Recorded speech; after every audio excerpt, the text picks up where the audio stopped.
Peace and blessings, peace and blessings. This is Damon K. Jones, and you're here at the Monday Mindset, the Health Mindset, the Monday Mindset. And today we're going to ask the question, is wealth the secret to happiness, or time is the secret to happiness? Let's get into it, y'all. What kind of food do you eat? You say soul food? Was that the food of African people? Slave food. The food that we find most satisfying. The food that we find that sticks to our ribs. The food that we call down home. A food that we learn to eat in the quarters. And yet we dare say that we have escaped slavery. That we have nothing to do with those people back there. That was back there. Yes, this is Damon K. Jones, and welcome again to the Health Mindset, the Monday Mindset. We're here at every Monday at 8 p.m. And today we're discussing, is wealth happiness, or is time happiness, or is it a combination of wealth and time? Is wealth and time even equal? So let's dive into it. So what is money? If you ask the average person to define money, they will likely respond that money is used to buy goods and services. Purchasing is one of the actions that can be taken with money, but that's like defining a shoe as something is used to kick a ball. It isn't necessarily accurate, but hardly comprehensive or fosters understanding. Money is actually a way to store value until it's needed for something else. It is also universally accepted within a community. Technically, a chicken could be used as money, but your plumber might not be too excited about receiving chickens as payments for fixing your toilet. Money makes it convenient to trade value. That's why you don't have to trade your chickens for a sack of potatoes and then trade potatoes for the horseshoes your plumber so desperately needs. Money is a way to transport value through time. If you want more money, it is necessary to provide a greater level of value to others. So the surprising truth about money and happiness. It has been well established that income is only correlated with happiness to a certain point. That point is roughly around $750,000 a year. It can be more or less depending on the living expenses in your area. Beyond that level, people are not happier. Beyond $75,000 a year, people are not happier. So don't believe the hype that what you see on social media with the big houses and the 9, 10, 11 cars in the driveway and the yacht and the fancy clothes, that they are actually happier than what you are with $75,000. They are not. It's all a trick. So it turns out that having an excessive amount of value stored away in a bank won't make you any happier beyond a comfortable $75,000 income. You're not missing much, even if your income is $200,000. If happiness is your goal, set your aspirations accordingly. The true advantage of high income and wealth are opportunities that it provides, not all the material things. Better schools, living in better neighborhoods, those are opportunities. But even having more opportunities can be challenging. Even having more choices can be challenging. A famous study showed that if customers were provided too many options within a brand of jelly, they were much less likely to even make the purchase. It was too hard for them to make up their minds. This phenomenon has been demonstrated time and time again. Too many options inhibit the ability to make a decision. That doesn't mean there's no value in growing your income or wealth. It suggests that your happiness and sense of well being aren't likely to be increased by going beyond the relatively modest level of income. Dealing with high wealth is a skill in itself. Focus on the enjoyment of providing value to the world. Focus on enhancing your approach to the world. Enjoy the challenge of perfecting the process. Remember, the money you receive is a byproduct of providing value. So enjoy being valuable. Study being valuable. Learn to be valuable. Money can be a great way of measuring how well you are and how well you provide value. It's not unlike scoring points in a game. Wealth is the ultimate result of providing value. Many people approach money and wealth from a less than ideal perspective. You might hear someone comment that they need more money. And a lot of us always say we need more money. The attitude is one of going out and getting more money, but that's not a very effective perspective. Money is a byproduct of providing value to others. It's a side effect. If you want to earn more, provide more value. If you're short on funds, an attitude of, I need to provide more value to the world is much more likely to give you the results that you're looking for. There are two basic ways to create high value income. Provide a little bit of value to many people.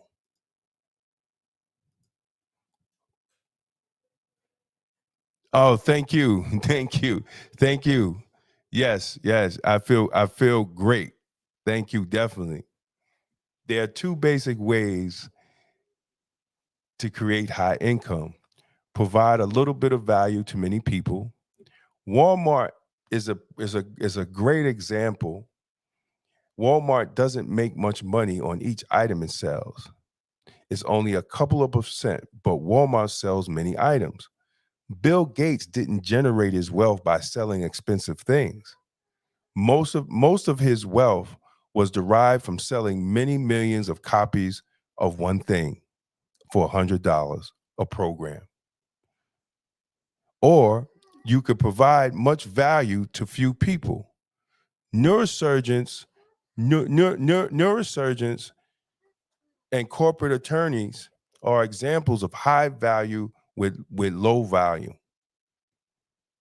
Time is ultimately a constraint when generating income in this manner. A high level education isn't necessary to be valuable and make money.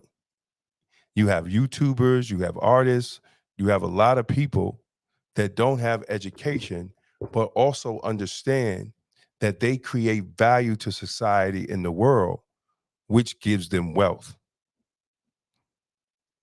While this is a sliding scale, you will find most businesses will follow one of these methods more than the other.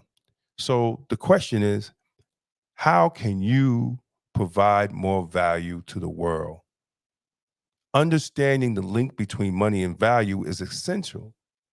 Chasing money is like chasing happiness. Happiness is a byproduct of other conditions. Money is a byproduct of providing value. Make a list of the ways you can be more valuable to yourself, to your company, if you have an employer, or just in society and the world. Start putting those few items into practice right now. Time is not money.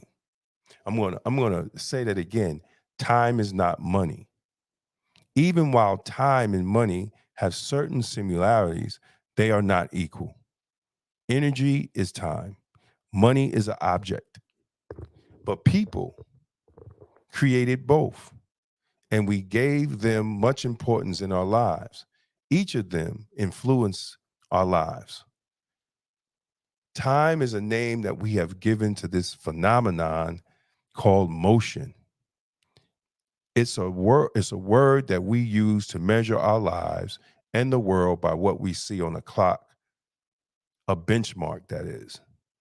We have given the force that propels us onward a name, time. The technique of tracking it is a sundial, watch, or a computer. All these things were created by humans. Money is endless. However, time is not. That's why, in my perspective, time is more more valuable than money. See, because you could always get money. But this moment right here that I spoke, I can never get that back. I can never get that back. Unfortunately, in our culture, we believe that time equals money. And so we also trade more of our time to make more money. But if we use that time to do things that bring us greater happiness, that brings us greater spirituality, and do things that we love, we will live happier lives. If you're at an event, a party, Sunday brunch, and you don't have passive income, and you spend your time in those events, and you don't have passive income, you don't have no money. You're not rich. You don't have no money. You're faking the funk because you're not utilizing your time, and you're not putting your value in time to get money. So we get fooled when we see these fools utilizing their time foolishly, and then we think they have a lot of money. No, they don't. They only have money when they have that time with you. Because if they had money, they wouldn't be with you.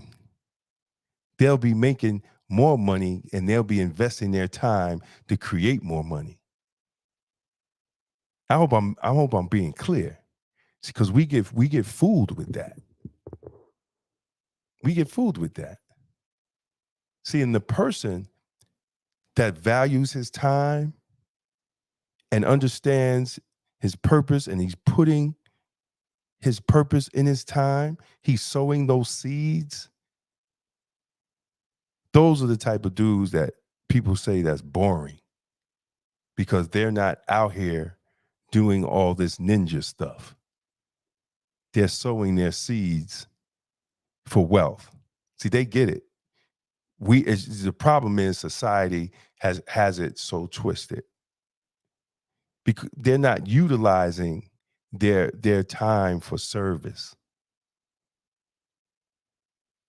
And that service creates passive income. Right? So, if I gave you $1 million, if I gave you $1 million,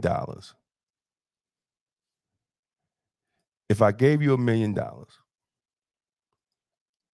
and I said, in order to have that $1 million, you have to kill yourself right then and there. Is time equal to money? Absolutely not. You won't do it, right? You can't even spend $1 million. So your nature understands that time is not equal to money.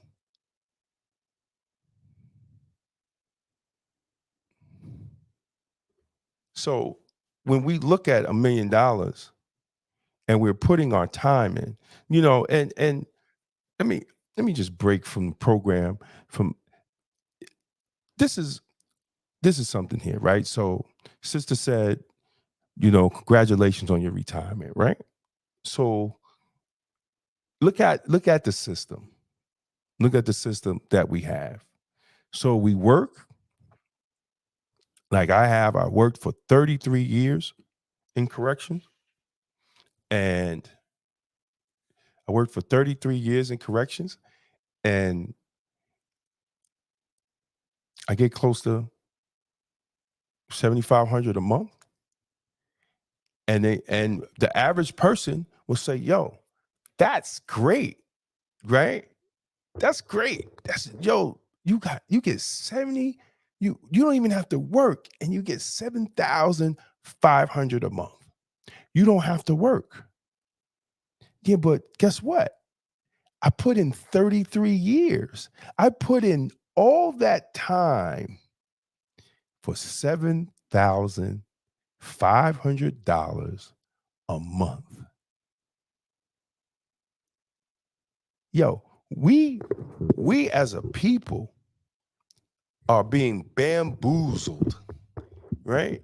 Are being bamboozled. If you work for somebody and you make them millions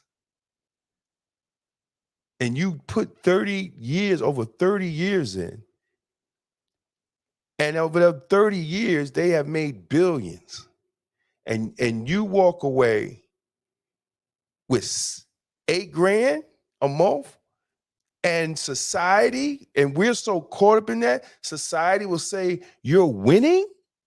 You won? No, I didn't win. I didn't win. I didn't win.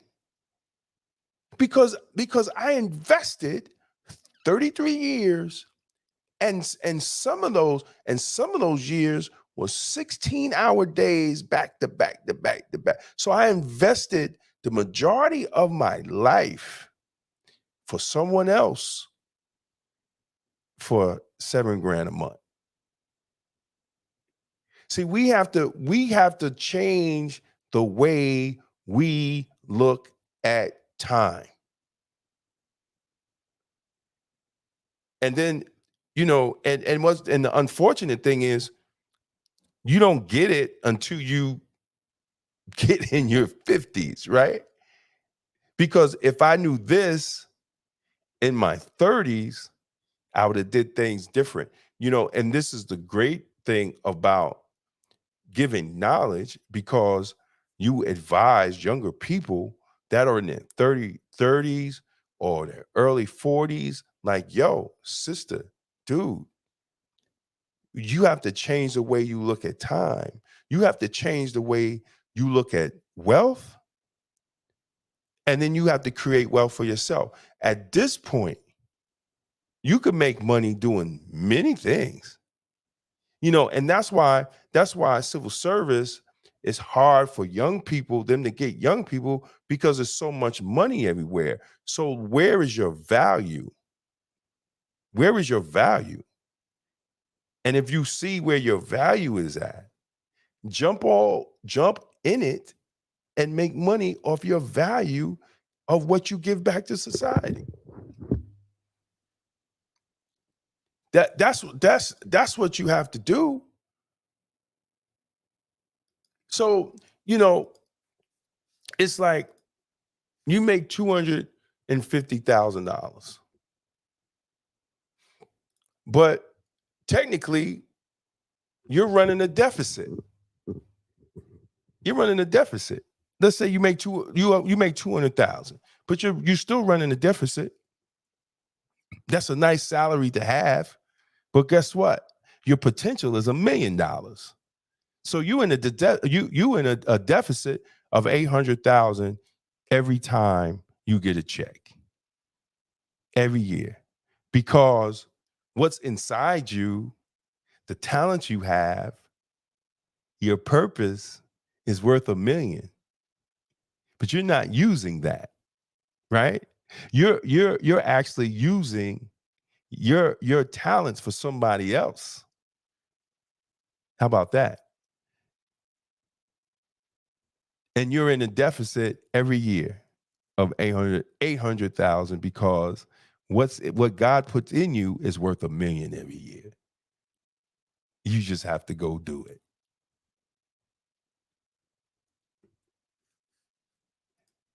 That's why We have to give up in thinking and speaking about time as though it were money. Doing so lessens the ability of both time and money and to generate more money. The plain truth is, time is quantified when you assert that it is worth money. If you are equating the two ideals equally. However, we are aware that time is limited and not returnable. In contrast, if you lose money, you could get money. If you lose time, you just lose time. You can never get it back. So let's stop referring to time as money. They are both not the same. And let's concentrate on both and make the most of them. Make the most of your time to make the most money. Money is a mystery for many. We want more of it and struggle to make headway. The accumulation of possessions and wealth are also used for the opinions of others. And that's our trap. That is our trap. Some think wealthy are greedy and treacherous. Others believe that wealth is a sign of intelligence and hard work. Money is an unusual entity that defies understanding via logic alone. Your beliefs about money have a significant influence over your ability to create, to earn, and accumulate wealth. Taking the time to examine your beliefs is the first step, moving toward wealth and greater income. Discard the beliefs that are failing you and embrace those that are helpful. Understand that money has a spiritual side. It's almost like a ghost. It magically appears after certain criteria are met. Think about that. I'm going to say that again. It has a spiritual side, and you have to do certain things spiritually in your heart for money to appear. And I'm not being spooky. I'm not being spooky at all. But I'm saying you have to set yourself up for wealth. Many of us think wealth is just going to knock at a door, or we're just going to go to a 9 to 5 every day and create wealth. I did it for 33 years. I'm not wealthy as I should be, but I will be because I've learned the difference. Right? A positive attitude about money and delivering value to others is the key to great wealth. A positive attitude about money and delivering value to others is a key to great wealth. If you're good at your job, you're creating the wealth for your job. You're not creating wealth for yourself. Right? So the goal is to what value can you bring to society and bring that value and let the blessings come through that.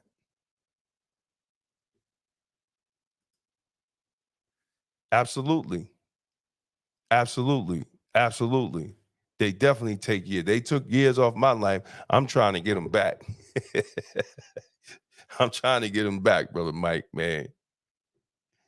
So you have to regularly ask yourself, how do I be more valuable to the universe? Right? That's the cause and effect. How do I be more valuable to the universe and allow it to change my life? Your passion to determine your means of value creation. It's going to be a lot of work. It's not going to be easy. It's going to have many bumps in the road, but you can make it enjoyable. Intuition is wise, but vastly underutilized. Allow it to guide you. Practice gratitude, prayer on a regular basis, and you will discover its power and put value back into the world, and you will gain wealth. like you've never seen it before. So, that's it, y'all, man. I want to thank y'all for coming to the Monday Mindset, the Health Mindset. And I hope that you got something out of this Monday. And today was also Meatless Monday. I hope everybody had their fruits and their vegetables today and they hydrated. We're saying one day out of the week, fruits, vegetables, meditating, prayer. And we're working on some great things. We're working on the Wellness Academy, where we're going to give online classes, online master classes, online certificate classes, and in diet and nutrition and vegan and mindfulness, online classes, um, first aid to mental health and understanding mental crisis, to empower people to work with other people, to empower people to bring value to their community. We're going to do a 7-day spiritual fast. You can sign up for the 7-day spiritual fast. You can sign up for what other classes we're going to have. We're going to have the Health Mindset, the 6 Pillars of Health and Wellness Masterclass. We're going to have a 28-day challenge, health and wellness challenge, where we're gonna meet once a week, and we're going to encourage each other to work out, to eat healthy. A whole 28 masterclass with things to read, with affirmations. We're going to try to create a community of health and wellness, and we're going to try to help each other. If you are in the Health Mindset Facebook group, you could get 25% off Vita Health Nutrition, vitamins and supplements. That is great. New products are going to be added in about a month or so. So definitely check that out. We also sign up. I'll put it in the comments section. Later, you'll see the comment section. You can sign up for our free webinar. We're going to be talking about the hows and whys to eat clean. The hows and whys to eat clean. There is a lot of information that if we eat clean and we exercise and we hydrate and we meditate and pray, we could literally beat chronic illnesses. We could literally get ourselves off of type 2 diabetes medication. So we're going to talk about that. How do we do that? How do we get off these medications that don't solve the problem? Right? They just solve the effects of the sickness, the symptoms. They don't solve the cause. And the cause of a lot of our diseases in the Black community is how we eat, is our relationship to food. In that we don't exercise, we don't pray, we don't meditate. We allow this stressful society to take its toll on us. Look, we're going to do it. And I'm telling you, we're going to do it. I'm going to have these classes, and every time you come on, if you're consistent, I'm going to look right in the camera, and I'm going to look younger and younger and younger. I'm retired now. This is all I could do. And we're going to focus on that. So, I hope people will come along. I hope people will come along and be part of it and enjoy it. And you could go to the Health Mindset on Facebook, and all the information will be up there tonight. Wish I had the link, but I don't have the link. I don't think I have the link to for people can sign up. Peace and blessings, peace and blessings. So people can sign up. Um, so people can actually sign up for the free webinar. But definitely go, please, if you have time, go over to YouTube, like and share and subscribe to the YouTube channel Damon K. Jones, and definitely join the the Facebook group, the Health Mindset, and also something that we're doing, and we're starting this Thursday. So if you have any questions, right? You have any questions, definitely um, email. You can email us at askthehealthmindset@gmail.com, because on Thursdays, I'm going to answer your questions. If you have any questions about health and wellness, mental clarity, spirituality, whatever questions that you have, we're going to do our best to answer those questions. And we're going to go live with those questions on Thursdays. And it'd be 20, 30 minutes, 40 minutes, depending on the questions. We're going to do 3 or 4 questions. So definitely take advantage of that. Definitely take advantage of that.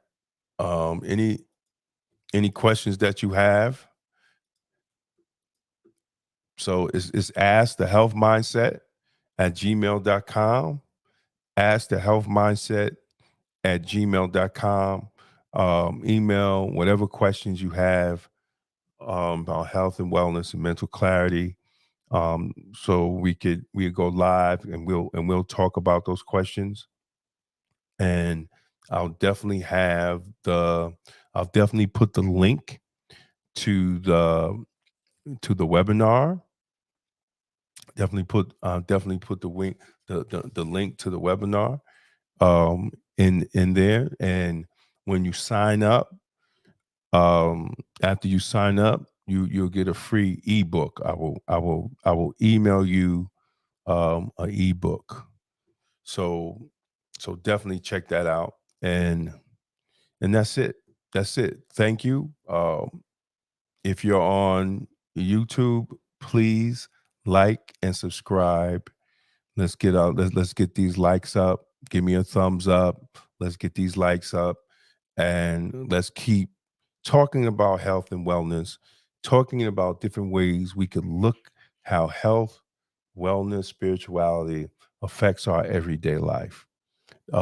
This is not church. I'm not a pastor.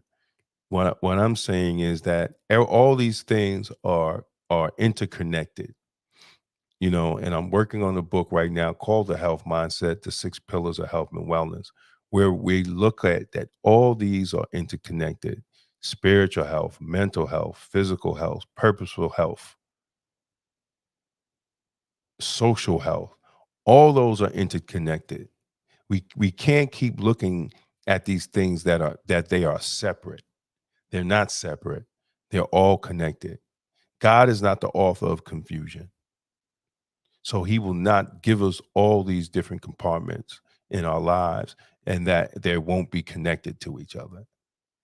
Just like all the systems that in our body are connected. So we have to look at it that way. And it's all about changing our mindset and how we look, and going from whatever mindset we have, or having a health mindset, and looking it through the lens of a healthy person and being healthy. That's what it's all about. So, I thank y'all again. Please go to YouTube, like my page, Damon K. Jones. I'm going to put the link into the sign up for the webinar. Y'all can sign up, and then I'll send y'all out the ebook. And also, you get a 25% off of Vita Health Nutrition for signing up for the webinar. And we're gonna have a good time in the webinar. It'll be my first webinar. I'm trying this new program. So let's see how it works. Let's see how it works. But once again, man, thank y'all. And definitely like the YouTube page. Please go over to Facebook, the Health Mindset, join the group, try to drop jewels on there every day. I got some articles on Black Westchester that we were about to post up. So check it out. And thank you. Have a blacktastic day. Remember, today's Meatless Monday. Let's end the day with some fruits and vegetables and hydrate. Start the week off energized and with a clean system so we could do the work for the week. So have a blacktastic day. Remember, God is in your vegetables. Peace out. What kind of food do you eat? You say soul food? Was that the food of African people? Slave food. The food that we find most satisfying. The food that we find that sticks to our ribs. The food that we call down home. A food that we learn to eat in the quarters. And yet we dare say that we have escaped slavery, that we have nothing to do with those people back there, that was back there. When our whole very social life and social relationships, our very definition of ourselves as a people, our very attempt to commune with ourselves is mediated by the food of slaves. What kind of God do you worship? Who taught you to praise him? Was this the God you were praying to before you were brought to these shores? Was this the religion you had before you were brought to these shores?